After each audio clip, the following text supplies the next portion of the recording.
It's a presidency that has been 5 decades in the making and a life intertwined with politics. But nearly 3 years into Joe Biden's presidency, and as his re-election campaign ramps up, the inner workings of his White House and his private deliberations still rarely make headlines, a stark contrast to his predecessor. Journalist Franklin Foer has been searching for what's really happened and who Biden really is behind the scenes, with some answers revealed in his latest buzzy new book released earlier this week, The Last Politician. Robert Costa sat down with the author in Washington. You call the book The Last Politician. Why? Biden is unmistakably somebody who is a politician.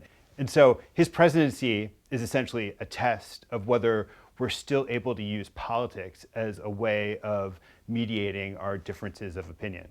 Franklin Foer's book, The Last Politician, pulls back the curtain on a president he reveals as complicated and defined by a life of politics and ambition, including to be seen as an historic progressive president, like Franklin Roosevelt.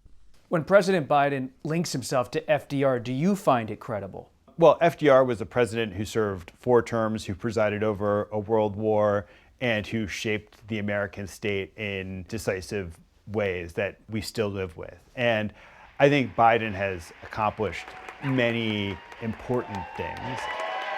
But I think that his reputation will be so much more weighty than I think the public attributes it now. Foer, a staff writer at The Atlantic, writes in depth about President Biden confronting crisis from the start, beginning with the pandemic. We're in a national emergency, and it's time we treat it like one. It almost gives you a chill when you go back and you watch President Biden's inaugural speech and you see so many people wearing face coverings. Yes. What we don't remember about the earliest days of the Biden presidency is how dark they were.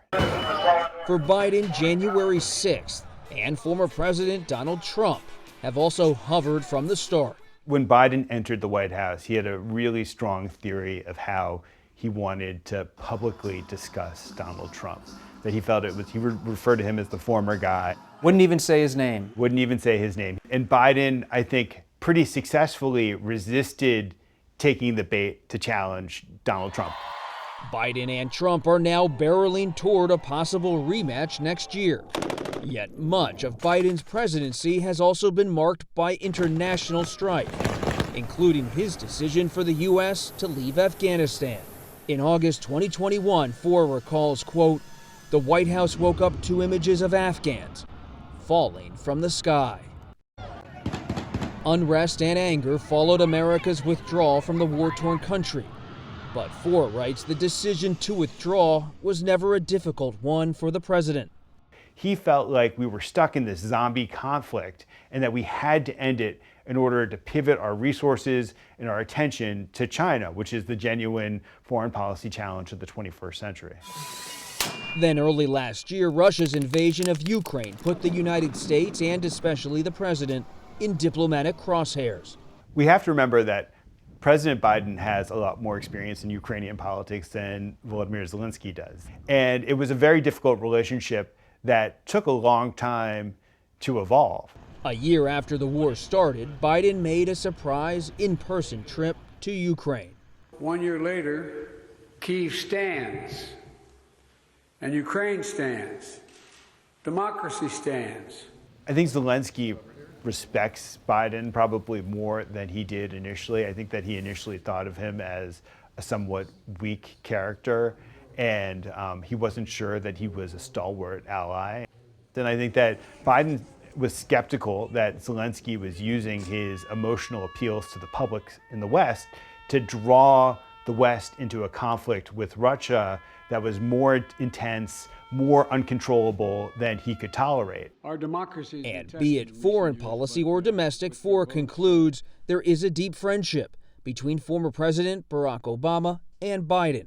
But it is also a rivalry, and it's a rivalry that has this tinge of class, that Obama is this guy who was a law professor, who has this very suave persona, who is an intellectual. Biden has always thought of himself as a creature of the working class. Biden's own experience has forged how he engages with the vice president, Kamala Harris.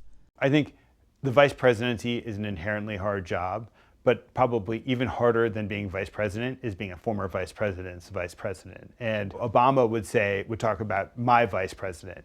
And Biden says, no, I'm never going to do that to my vice president. I'm going to give her the dignity of the office. I'm going to refer to her as the vice president. As the campaign season heats up, Foer says Biden knows voters and some around him talk about his age. If he won a second term, he'd be in his late 80s by the end of it. But Biden is careful to not be seen as slowing down, in private or public.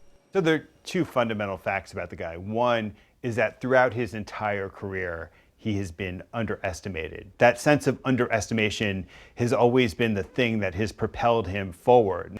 And then the second thing about Joe Biden is he actually believes what he's doing. Another topic that privately frustrates the president, the investigations of his son, Hunter Biden, especially those led by House Republicans, who are now discussing possible impeachment efforts. The White House has repeatedly denied Biden had any involvement with his son's business ventures. I think it's the hardest issue for him. And Hunter Biden has always been the hardest issue for him because there's so many complicated feelings that he has about his son. I mean, his son is an addict who's gone through these dark moments. And it is true that it's very hard to talk to Joe Biden about Hunter Biden in any sort of strategic way or any sort of way that transcends the father-son relationship. As for Biden achieving his original campaign goal, to heal the soul of America, Foer says it's a work in progress. I don't think any president can heal the soul of America. It's a question of how you perform within the boundaries of what's plausibly achievable. And that's the way we should grade a president. For CBS Saturday Morning, Robert Costa, Washington. So many interesting things in there, especially this idea that underrated throughout his career and how that affects somebody as they go forward and as you move forward and have success and continue to be underrated in some And the ways. sheer length of his career. Right. The fact that he's been in politics for over 50 years, you can't knock that because it just means that he's been around in that basic infrastructure in government. That's changed so much his over knowledge, time. yeah. Always worth reading a Franklin Foer book. Yeah. Right? A book about 20 years ago called How Soccer Explains the World, which was just amazing. Really? Yeah, anyway. Nice job, Robert Costa.